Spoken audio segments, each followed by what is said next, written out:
Welcome to another episode of the All In interview. I'm really excited to be joined by, back to All In, Harvard professor Graham Allison. Professor Allison, welcome back to All In. Thanks for having me. We last had you at the summit in Los Angeles, so it's great to have a conversation. A lot's happened since we last got together. For the audience, Graham Allison's the founding dean of the Harvard Kennedy School. He's advised every Secretary of Defense since Kissinger.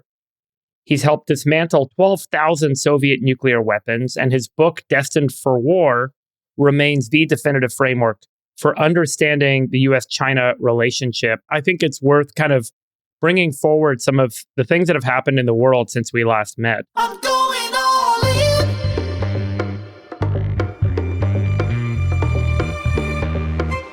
If you were building a global financial system from first principles today, you wouldn't build it on 50-year-old legacy rails. You'd build Airwallex. It's the single platform for global accounts, cards, and payments that treats the entire world like a local market. Stop paying the legacy tax and start building the future at airwallex.com/all-in. Airwallex, build the future. Let's start with Iran. The US and Israel are in the middle of an attack on Iran, and the supreme leader is dead, but the regime is still holding on to power. Where do you think this conflict will take us, and are we sleepwalking into World War III? Well, thank you again for having me back. You'll have a great podcast. I enjoyed the summit, and I'm sorry we're not there in person to catch up. But I think about Iran, how much to say. So this could be a long lecture. Let me just do 4 or 5 quick points. First point, most important point, is that there's more questions than answers. So there's a huge level of uncertainty currently about what's happening and about what's likely to happen. Part of this is Clausewitz's famous fog of war, but there's a fog of war that's actually increased because we got 2 big fog machines adding to the confusion, namely Trump and the administration on the one hand and Bibi on the other. And then we got all the chattering class around this. So I would say, why did Trump decide to go to war now? There's 6 different reasons he and the administration have given, and each one they back around. What's the objective? There's 5 different objectives backing around. And when is this war going to end? A day, a week, a month, who knows? So it's very uncomfortable to recognize how uncertain things are. And most of the conversation about it tries to make it more confident. But I think the place to start is there's a huge amount of uncertainty. Having said that, I'll still give you my prejudices about a few of the points. Point 2, this has been an extraordinary demonstration of supreme military power and supreme intelligence power. U.S. military and the intelligence community and the Israeli counterparts have been way, way, way off the charts. And I think this should make all Americans proud of what's been built over this decade of 2 decades of investment, but especially the past decade. Third point, there's no tears to be shed for Khamenei and the Islamic Republic regime. It's an evil leader, an evil regime.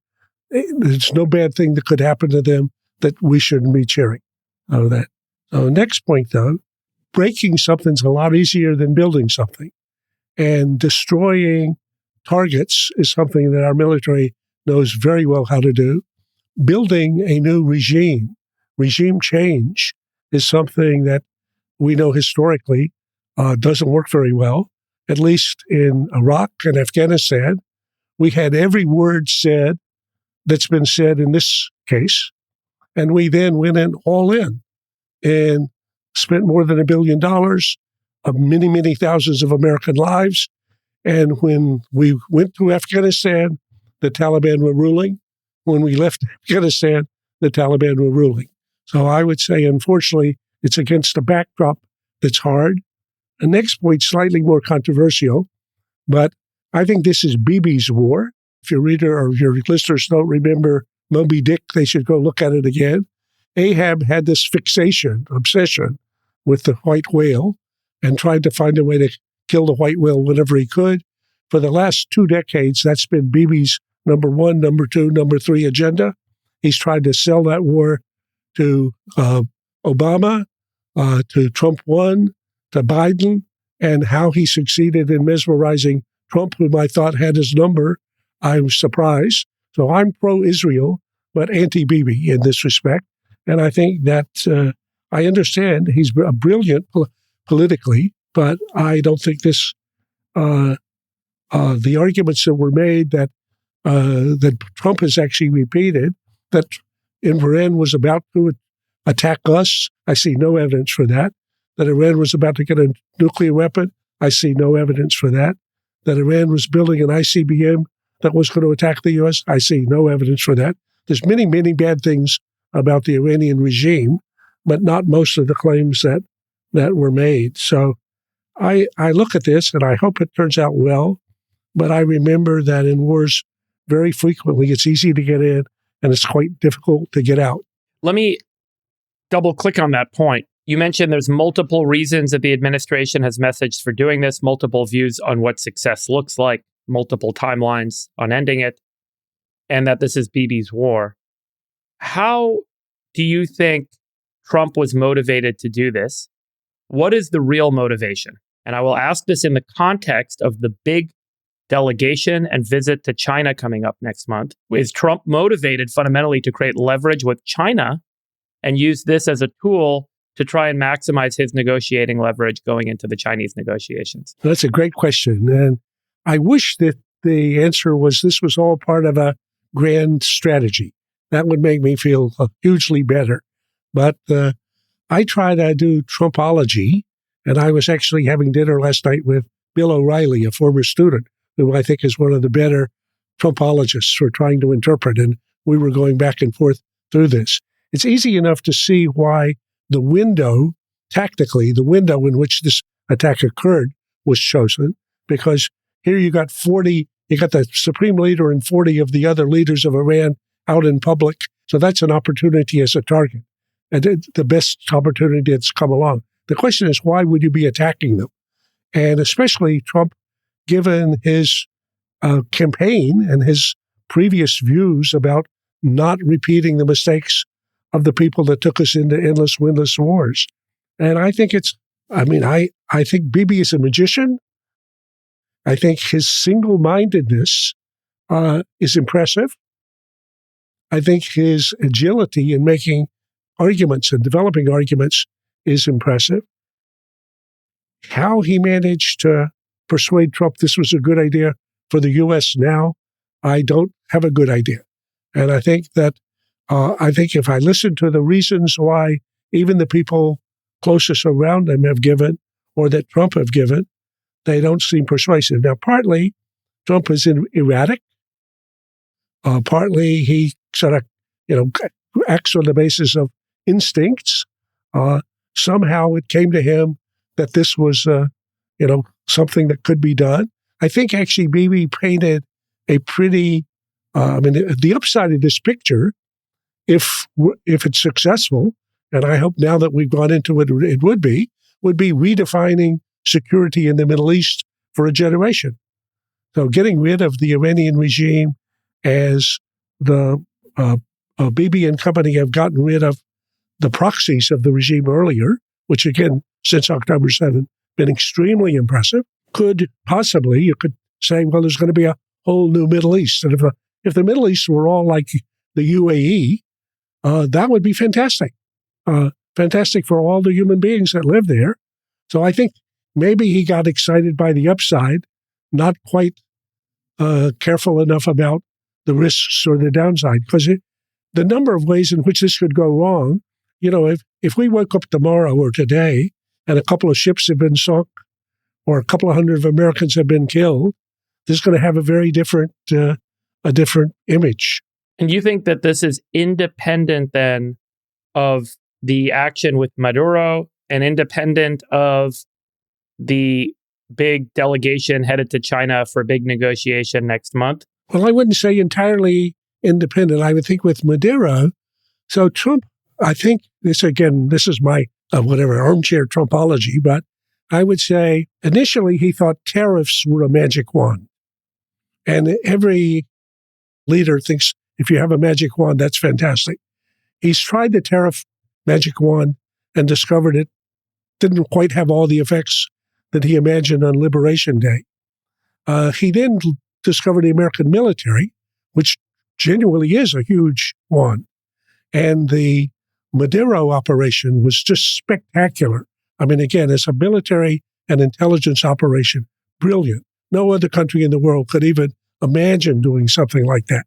And that actually, makes all of us stand taller. It can also provide a little, or historically encourages hubris and an imagination that this magic wand can work in many other arenas. I don't mind at all the proposition that every other country should take account of the fact that the U.S. has the most remarkable military and intelligence community in the world. And that's not a bad backdrop for China and for a China trip. So I agree that things may not be completely disconnected. But I think in terms of the timing, I mean, right now, when is the war going to be over? If you talk about 3 or 4 weeks, we'll already, he'll be in China March 29. So my inclination, again, if we were just doing prediction markets, is that he's going to find a way to declare this over before then, because he needs a little time to get his mind set on that. But if you ask the folks at the Defense Department, or if you ask the people in Israel, they're thinking this is another month or beyond as a war. So again, just things I don't think are quite, in sync. Jason's joined us. Professor Allison, it's always a treat to have you here. Nice to see you. Nice to see you. It's just amazing to have you on here and to give us this time. If things were to go extremely well and Iran went from a monarchy to a dictatorship and now in this third act here in the modern day to a democracy, and you actually had a democracy with 93 million citizens in the Middle East, what impact would that have on the region? We've seen the Gulf monarchies evolve human rights, but they're still monarchies. You have one other, I guess, democracy in the region in Israel, but this could be extraordinary if it was a democracy. But what would that mean to the global chessboard? Well, it's a good question. I mean, if this could occur, it would be spectacular. Even, I think, but I would say this is way, way, way too ambitious. There's 100 things that would be wonderful outcomes, better than what's likely, that would be short of that. I remember in Iraq, after Bush failed to find nuclear weapons, which was the initial, I would say, somewhat cocked up rationale for our going into Iraq, Condi Rice, who was the secretary, gave a speech about, well, how wonderful it'll be when Iraq is a democracy and market economy, quote, radiating stability through the Middle East. So we're pretty good at doing I Have a Dream, in that version. I think that's a way, way, way stretch. I would be very happy with a regime there that simply was not about building nuclear weapons, was not about building missiles that threaten the U.S. and our friends and allies in the region, and not about supporting proxies. And if it's a pretty cruel regime, unfortunately, that's unfortunate for the Iranian people. The Persian people, when I'm a student of history, I love Persia. I remember Cyrus, and I remember the Peloponnesian War. I remember, this is a fantastic culture in history. They've been hijacked by a terrible, terrible group of people. And if those people can be somehow ousted, wonderful for Iranian people and wonderful for the world. If I were betting it, again, I'd say go back to the first point. It questions uncertainty, finding signals in the noise extremely difficult. But if I were betting it, it'll end up that the guys with the guns will in some version be the next iteration.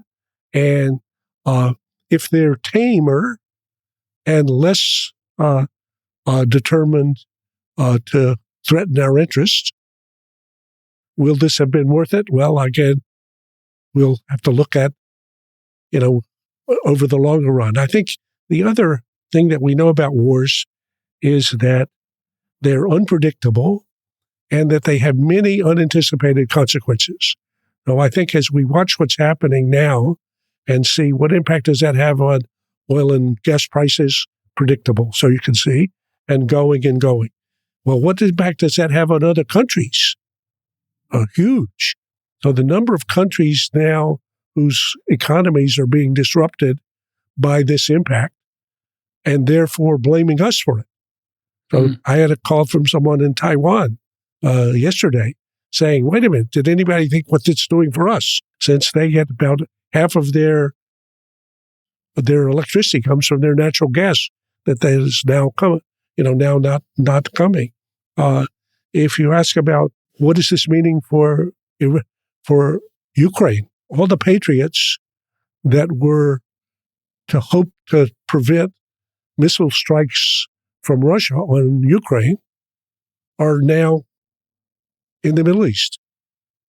So that's that many more target. So there's just, unfortunately, it unfolds in so many different directions. Now, I don't want to seem too pessimistic about it because, again, I think we've been shocked, fortunately, on the upside, by how professional our military has and intelligence folks have been, and also how pathetic or hollow the Iranians have been. First day of the attack, I was at the Defense Department, and I gave them a list of 11 things that I would do and be capable of doing if I were playing the Iranian hand. And they seem to be, I mean, I hardly even want to say out loud, but they act like a paper tiger. Do you think there's more damage that can be done by being more successful? If we think back to Iraq, Iran is twice as many people, 100 million versus 50 million, 4 times the land area, a much better equipped military, and arguably the military system, the regime, is embedded in every aspect of industry. So the more successful the United States is in dismantling the Iranian regime, and as was advised by Condoleezza Rice, who apparently was just in the White House today and advising the president and publicly stated, it's time to finish them off, it's time to go all the way, etc. Does that not then leave a country with no infrastructure, no leadership, 100 million people in tatters? And that's the classic breeding ground for some of these extremist groups to seize control and seize power. And we don't have the resources to go in and have another multi-decade Afghanistan-Iraq problem. I'm afraid I agree, yes. I think the uncertainties about that, I mean, you can do 4 or 5 different scenarios for how this might conceivably end. It could end up being an extended civil war in Iran among the various national groups, even some of them possibly seceding. So again, fairly chaotic, look like Syria plus, okay? It could look like Iran or Afghanistan. Well, excuse me, we were there for more than a decade with unlimited resources, hardly any constraints on the number of people. And how did that work out?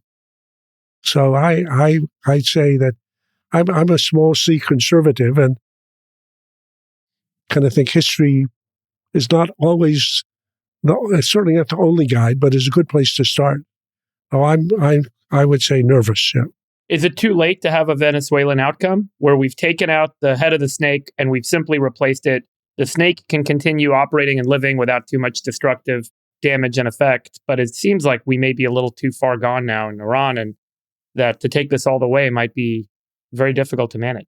Is it too late? If I were, again, we're all in the dark and all the uncertainty, so back to point 1, but after that, I would say Trump is erratic, impulsive, but he has some coordinates, and one of them is his power.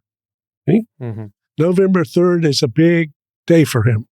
He's focused on that. The economy is a crucial element of that.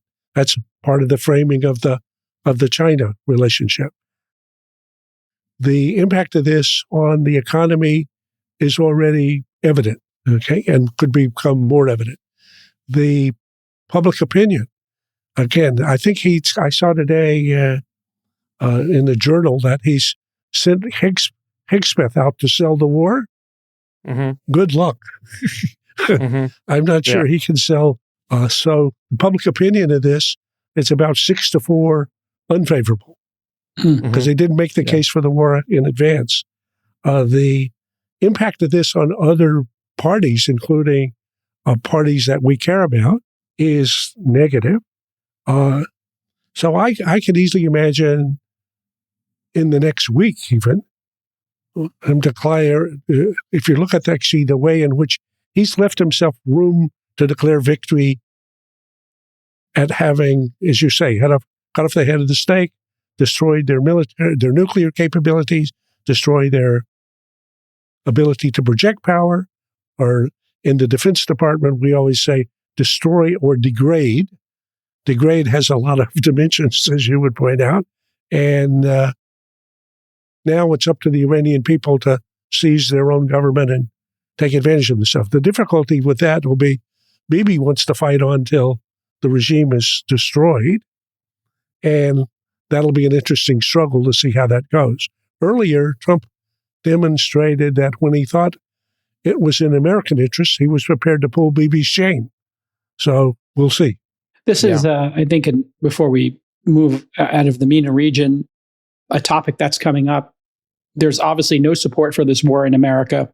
Most Americans put foreign affairs today at 1 or 2% of their concern. Economy and many other issues are high on their list. And he's been pretty clear, hey, we're not going to put boots on the ground. And then there's this anti-Semitic underpinning that's happening in America that's become pretty acute. And you had Rubio, who we mentioned earlier, say, hey, we did this because the Israelis were going in anyway, and we had no choice. And then they walked that back. Explain to the audience how we should look at that turn of events, where there's a group of people in America, specifically people in the MAGA party, who believe Trump has betrayed them and that he's captured by the Israeli government in some way, and he's doing their bidding. I'm not saying that that's my perspective, but that is an undertone that we're seeing. And that's something new in our lifetime, I think. It certainly is. So this is a big topic, but I'd say when I talk about it, I say I'm pro-Israeli and anti-Bibi. So Bibi is not Israel. The people whom I know mostly and respect mostly in Israel are the national security barons, the people who've been the chief of staff or the head of Mossad or the head of Shin Bet, or the people that work in those structures. And they believe that Bibi is actually destroying the Ben-Gurion's Israeli democracy that they cared about. Or if take Tom Friedman, it's pretty hard to accuse him of being anti-Semitic, but he's been, I think, very clear and very courageous in pointing out that what Bibi's doing to Israel's democracy is really destroying it. And the impact of that on Jewish kids in America, I mean, I say this on campus, where they want to be proud of Israel. They deserve to be proud of the country that has been built over these years, but they look at the behavior of these crazy right-wing settlers and their activities in the occupied West Bank, or they look at some of the activities in Gaza, or they look at now the kind of unlimited war without any even attempt to make arguments about proportionality, and just say, wait a minute, that's not the country I want to be proud of. I want to be proud of Rabin's Israel. I want to be proud of Ehud Barak's Israel. I want to be proud of Ben-Gurion's Israel. And I'm pretty much of that persuasion. I think what Bibi risks in this, and risked earlier, with siding, interfering in American politics, invites pushback. So I think this could have a big long-term negative effect, both in the Democratic Party and the Republican Party, especially under younger people. If you look at the polling for the under 30s on Israel, it's just like shocking. Yeah. Can we move to China? Because I think that, again, this is going to be the big story over the next month. You've said publicly that ousting Maduro from Venezuela could embolden China to accelerate a Taiwan takeover. The CIA, it has been reported in media, warned Tim Cook of Apple and other tech companies about a possible invasion as soon as next year. You've separately met publicly with Chinese officials.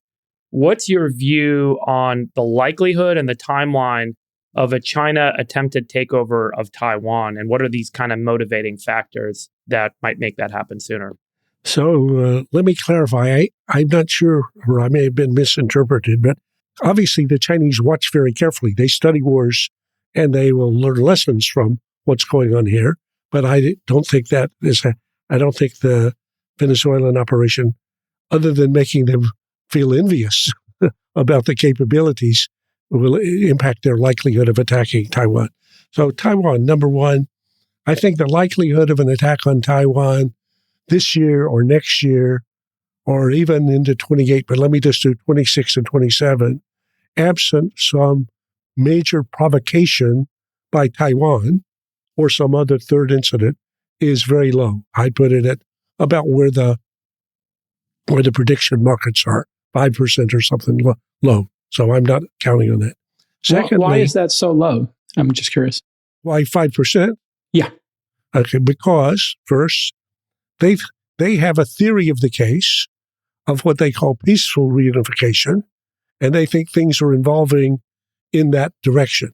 The theory of the case is that the current government, which is a DPP government, which currently is stymied by its opposition in the parliament, so they can't even buy the arms sales that we previously gave them. There's $11 billion arms sales that the Chinese have complained about, but the legislature probably won't buy half of that, okay? So the current president is struggling. There's going to be an election in January 28, and they think it's likely that the former party, the KMT, will be elected. Somebody that'll be much more sympathetic to China and to an evolving relationship. So that's number one. Number two, the Chinese have been engaged in a deep, deep purge of all of their military leadership. I mean, it's hard to believe, and you read about in the paper from time to time that he fired this guy, he fired this guy.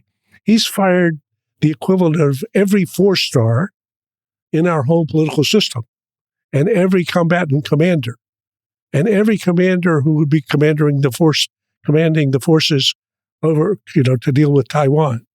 So while they've been building up that military capability, it takes a long time to get that back into order, in my view. So I would say that part makes me feel less likely. Third, I think he understands that if he were to do this, there's a risk, not a certainty, but a risk that the U.S. would become involved, and that the impact of that, either on China's economy, which he's got to worry about first, and also on its evolution, would be significant.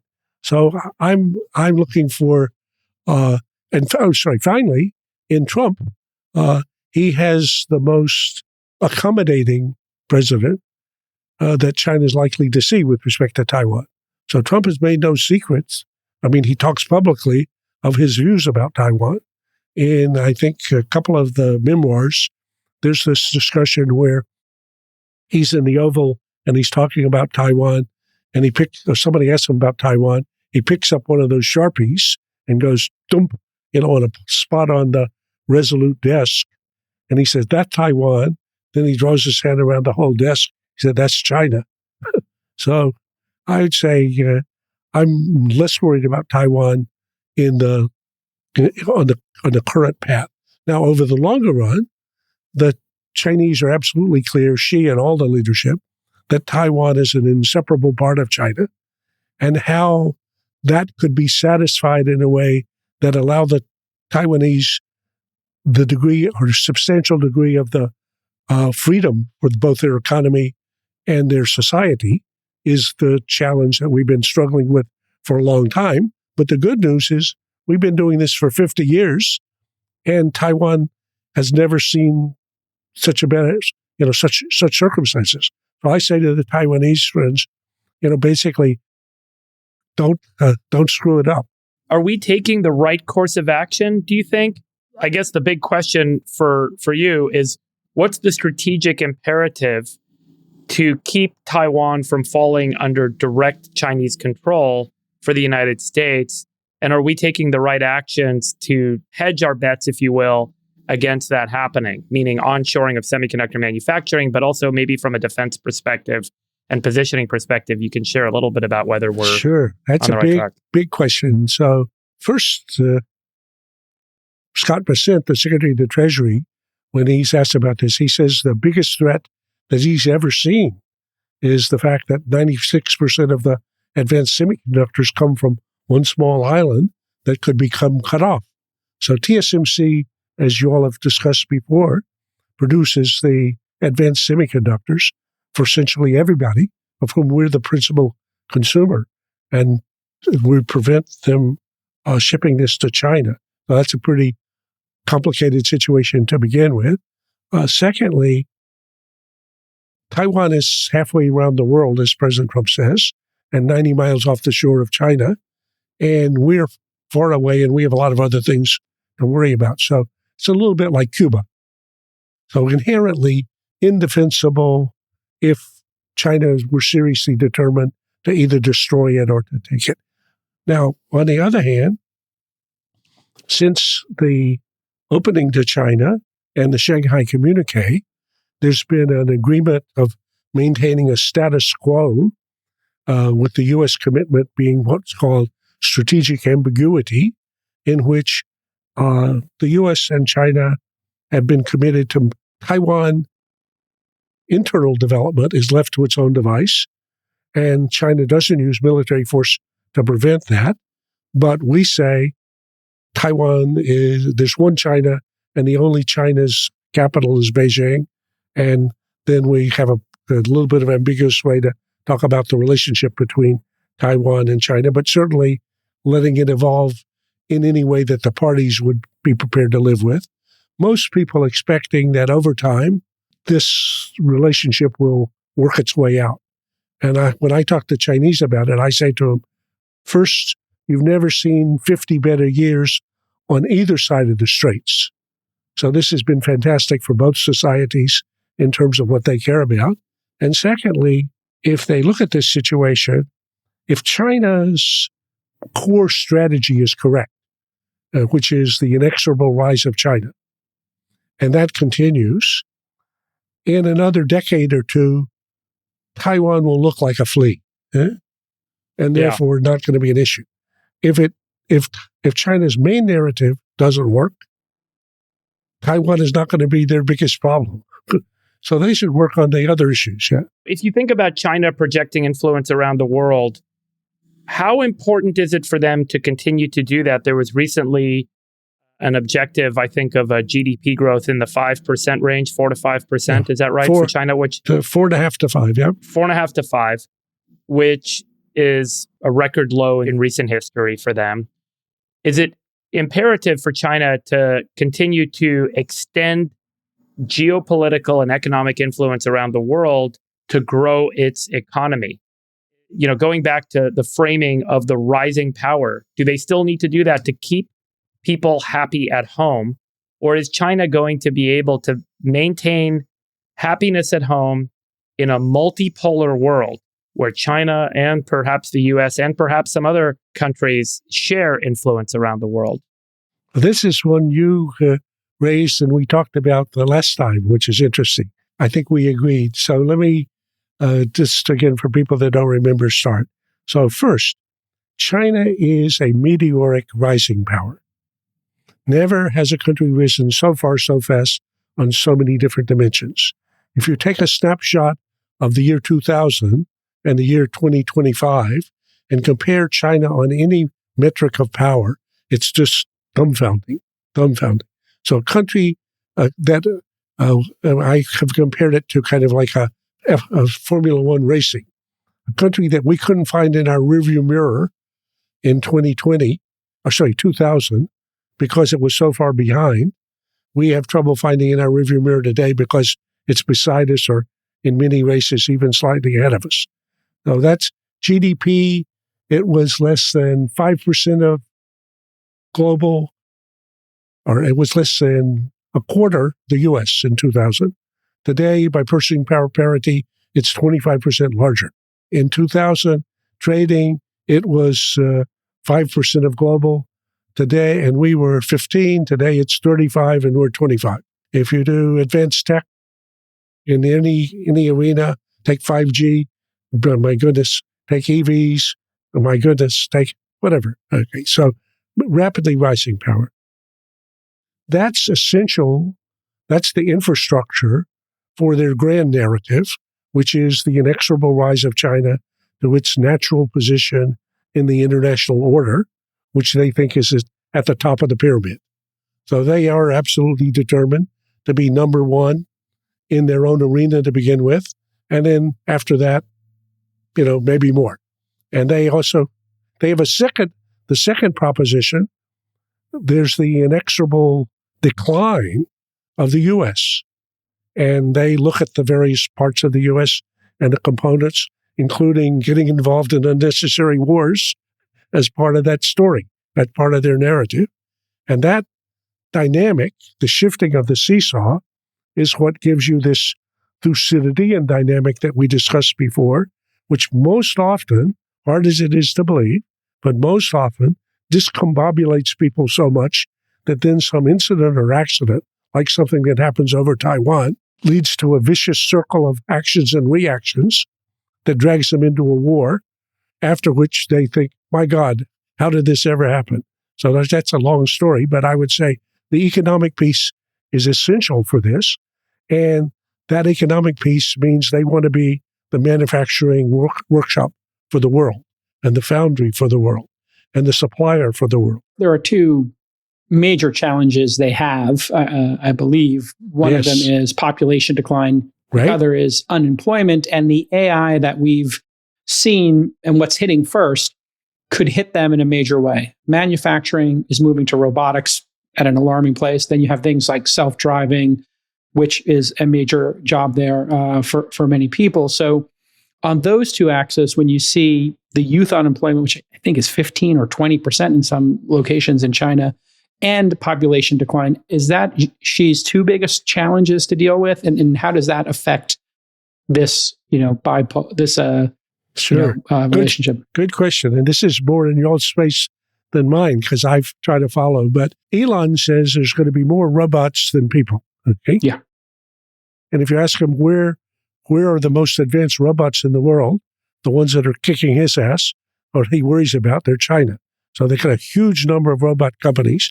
When I was there in when was I last there? In January, I went to see a factory, Xiaomi, the phone company. Xiaomi 3 years ago decided they would make cars. After watching Apple spend $10 million not able to make a car. Within 3 years, that factory is producing cars right now. And they have a huge demand for these cars. They have 3 lines. One of the lines is all robots. Okay, so they're putting a lot of robots to work. More than half of the factory worker robots in the world are in China. And so some of the people are saying, well, demographics is going to be not so big a problem, because if demographics is only a problem because of workers, we're going to have workers. In fact, the American workers are more worried about, taking our jobs. So that's now the issue for the impact on education. They have a number of people that have been educated in arenas that are now no longer, high demand jobs. And unfortunately, we have a lot of that too. I mean, if you look at people, college graduates now that graduated in, DEI subjects, they're having trouble getting jobs. So I would say there are more similarities there than differences. The other thing is Chinese have demonstrated much greater capacity or readiness to adopt and adapt to new technologies. So if you look at I'm sure you have, or y'all have probably had him on, Jensen Huang. But when he went to China, he said, gee, I think I came to the future.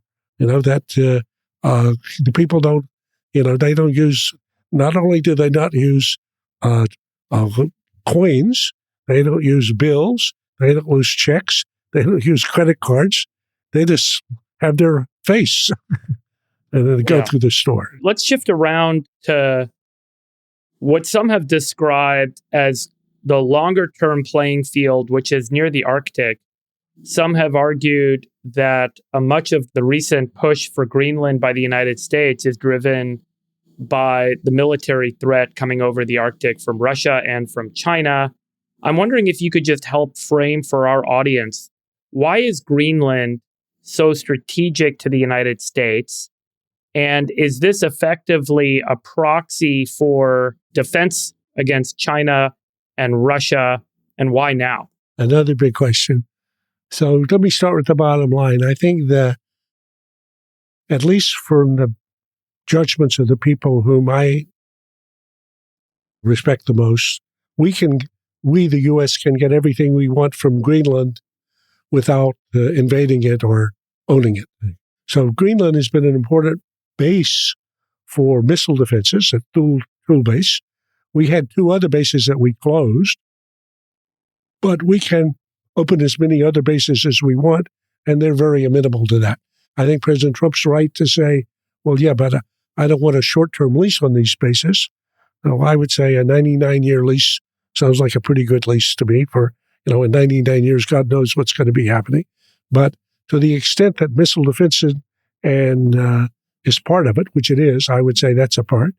For the naval component, yes, I think as the Arctic melts, you already now have an opening of sea lanes, and the way that the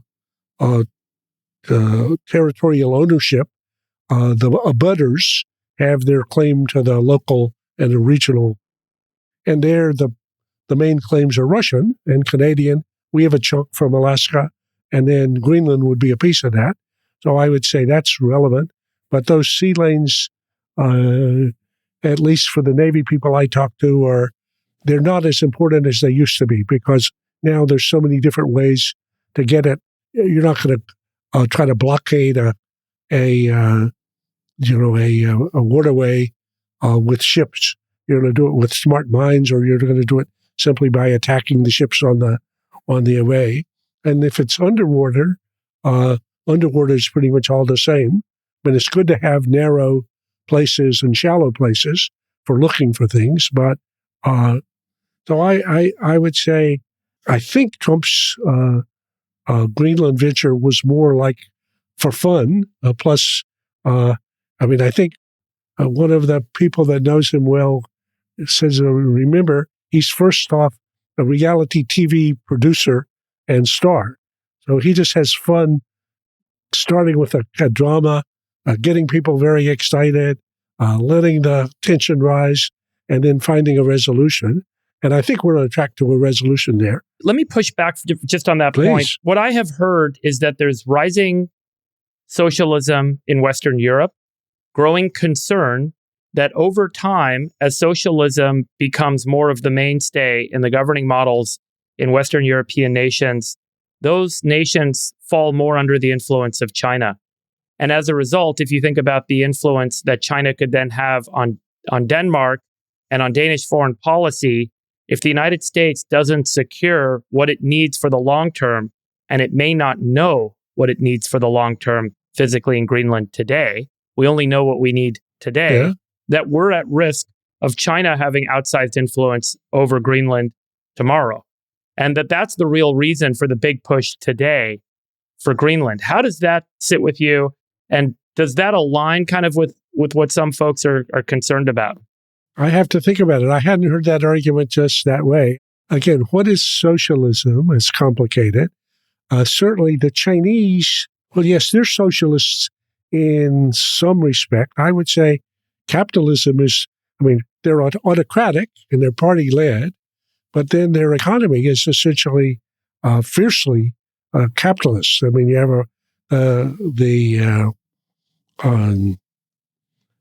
one of my friends says gladiatorial conflict that makes the competition in Silicon Valley look tame as the parties fight each other. Because you can't make money because the taxes are so high. But that's another. Right. And in their case, they decide they're going into an arena. Let's say, for example, EVs, And so they give advantages to companies getting started, even subsidies, and then they let them fight it out. And lo and behold, at the end, there'll be, 10 or 5, but it's fiercely competitive in the meantime. And a lot of guys will get, trampled along the way.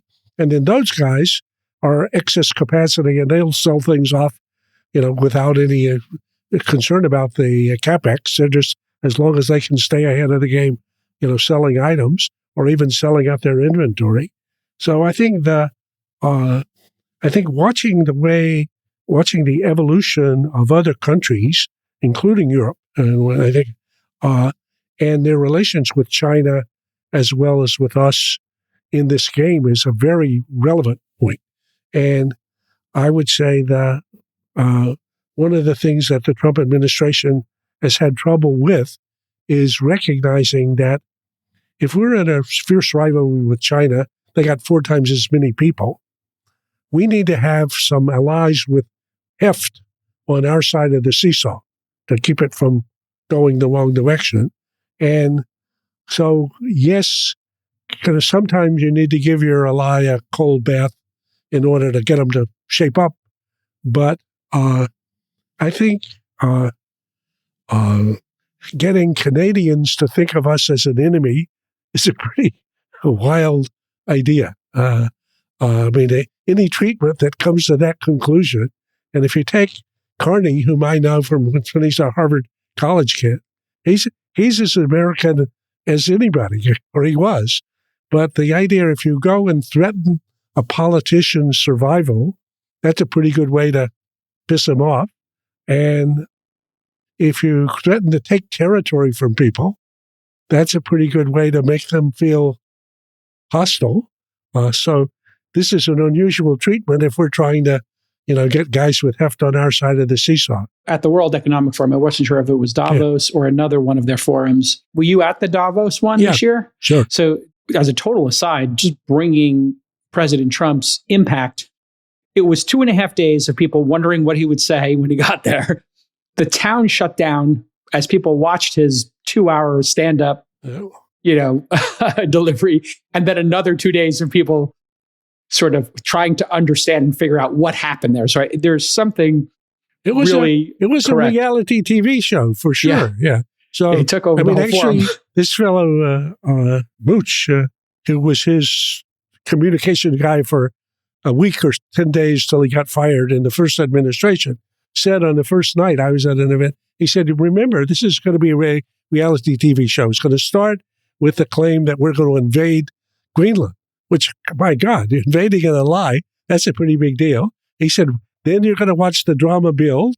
When Trump had a chance to speak, he's speaking this long running back and forth, but he then had just a paragraph in which he said, he basically took the gun off the table.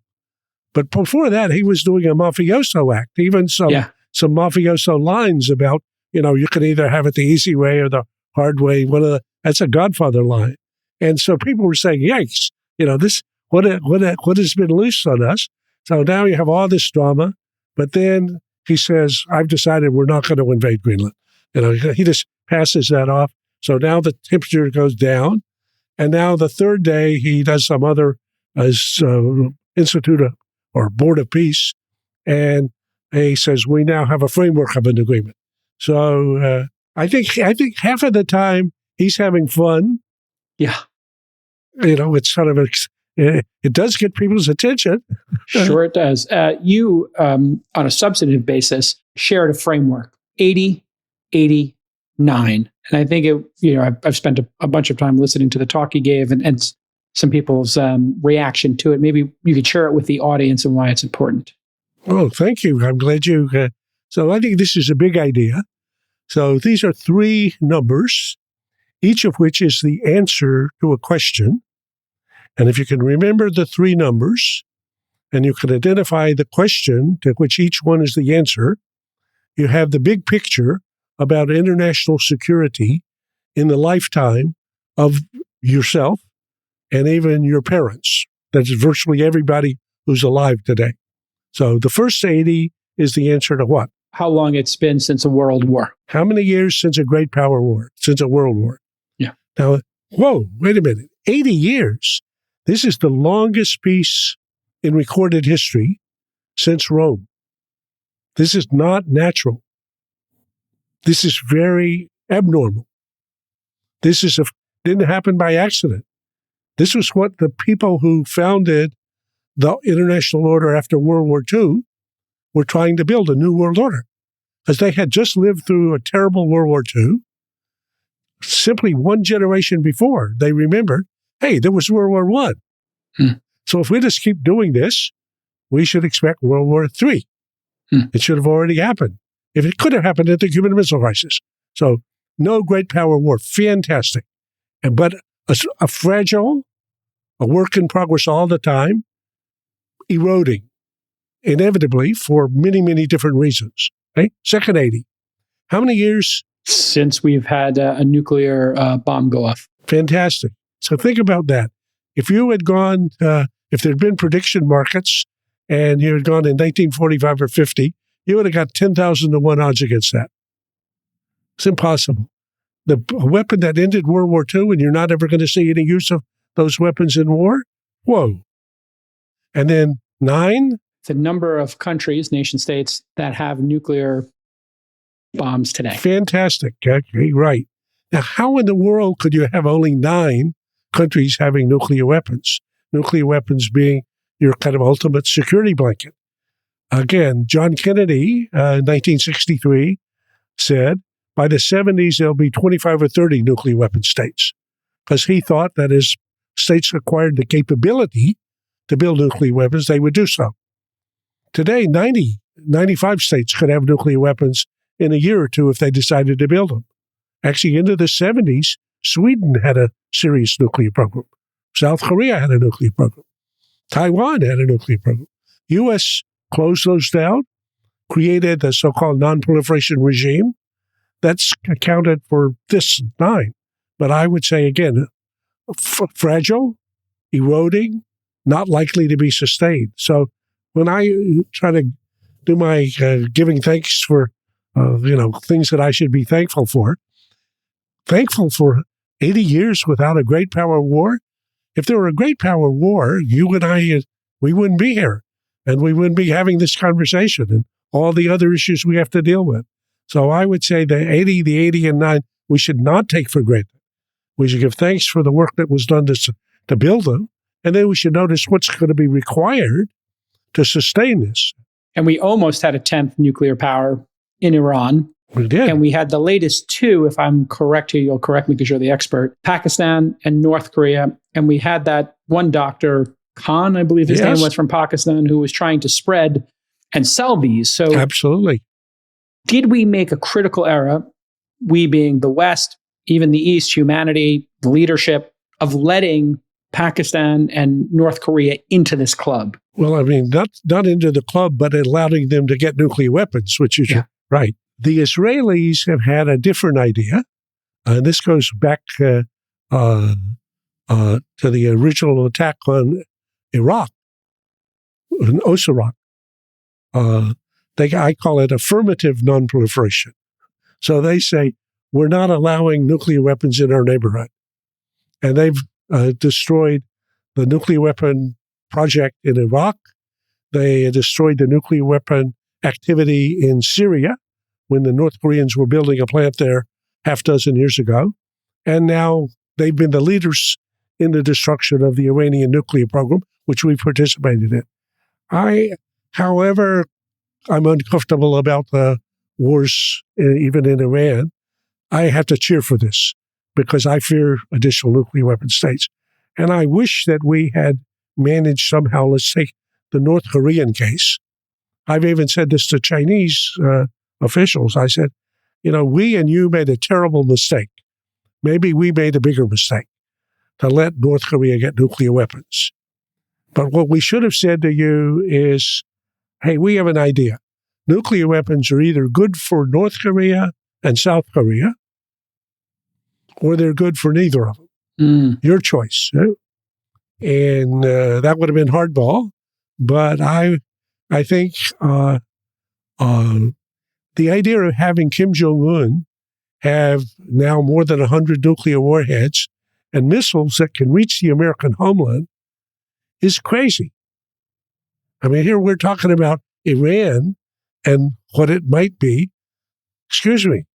It takes 20 minutes longer from Korea to get to Boston than from Iran, or maybe 25 minutes. So I think that that's a useful perspective to remind us that we let this thing happen. It's a ticking bomb as far as I'm concerned. If you ask me what to do about it, that makes me, cry, because Trump in the first administration focused on this problem very, very seriously and did everything that he thought he could. And I thought it was a good effort, even though it was not successful. But the 20 other ways we've tried to deal with that problem were all equally unsuccessful. How does China feel about nuclear proliferation and North Korea having these bombs? Well, I think they feel a little ashamed, at least, about what happened in North Korea, and kind of think, well, that wasn't really our problem. But now, when you say, well, if things on the current path, well, maybe South Korea or Japan will have nuclear arsenals in their backyard. They think that's a terrible idea. And we would be not very enthusiastic about a Venezuelan or Canadian nuclear bomb. Yeah.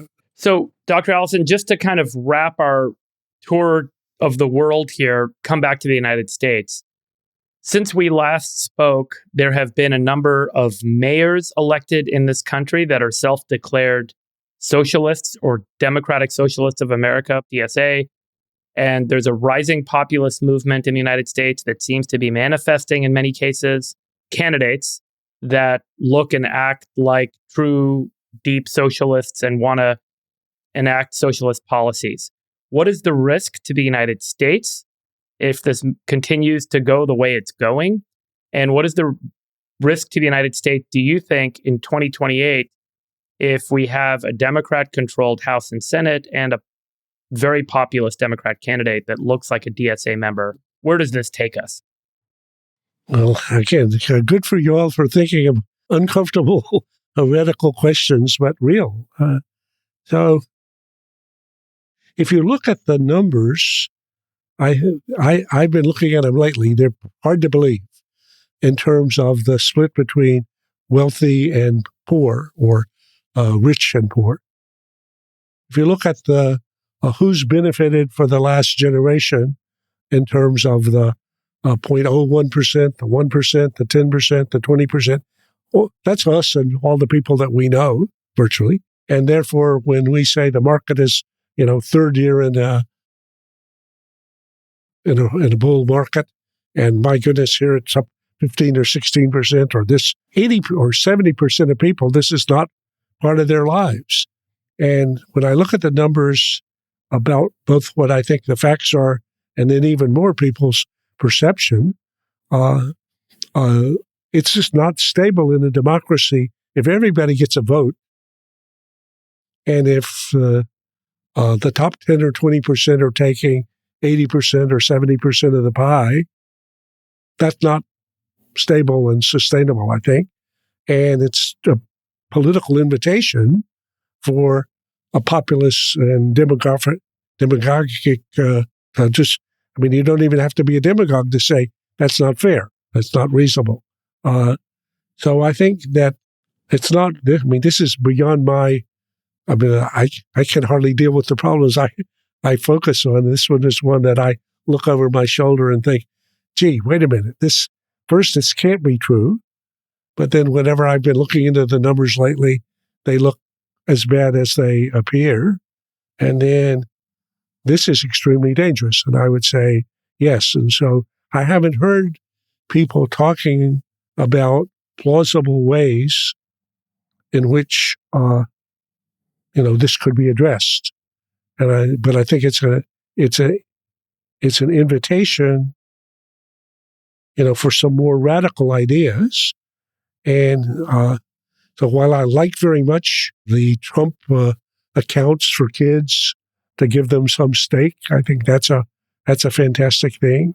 I could probably be persuaded that people, even at my level of income, should pay another 10% of taxes or whatever for some more adjustment.